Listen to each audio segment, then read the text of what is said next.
Okay, and then the bottom screen.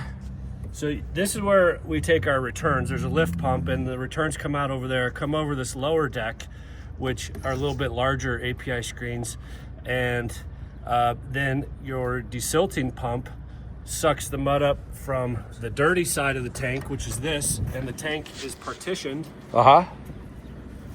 Sucks the mud from the dirty side of the tank, sends it through this desilting cone manifold, and the clean fluid goes back to the clean side of the tank. So it's constantly circulating. Even if you're not taking fluid out of it, there's a mud trough that runs the length of this tank. So when your clean tank is full, it recycles back into the dirty side, and you just are continuously circulating and cleaning your mud. Wow. And it's going over this upper deck of screens. And you could get really aggressive. You could run API 200 screens, which then you're taking things out, you know, at the micron level almost. Wow. So you're attacking not just sand and silt, but clays. Yeah. And so you were. One of my hands didn't realize these were reverse thread, and he sheared a few of these off. So we got some parts coming before we'll spud the next well. Yeah. But normally, like, that's a complete cone. That's what that looks like.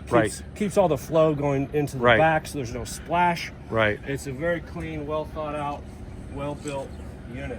So now you were saying something about being able to run this all night because it's electric, because it even though it costs you a little bit of fuel, you're able to keep the mud in suspension and everything. Yeah, you can run your mud line, your gun line, your mix pump, and that will jet all the corners of the tank and keep the mud stirred up.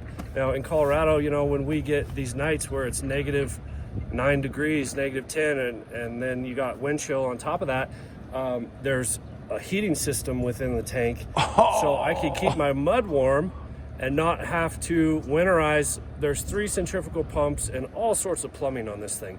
So to winterize that, it's probably 9 different valves on the pump, and I don't care how good you blow everything out. Right. You come back the next morning and something's froze up. Wow. So I can, if I'm willing to spend the money and run the generator overnight, you know, spend 25 gallons of diesel to leave that generator running, we show up to thawed out pumps. That's $100 and clean mud. That's $100. Who cares? You're going to spend 2 or 3 hours trying to thaw pumps out. That's right. Who cares? You're money ahead. That's exactly right. Running this overnight. That's beautiful. Well, water well drilling equipment turning into electrical units. It's the coming thing.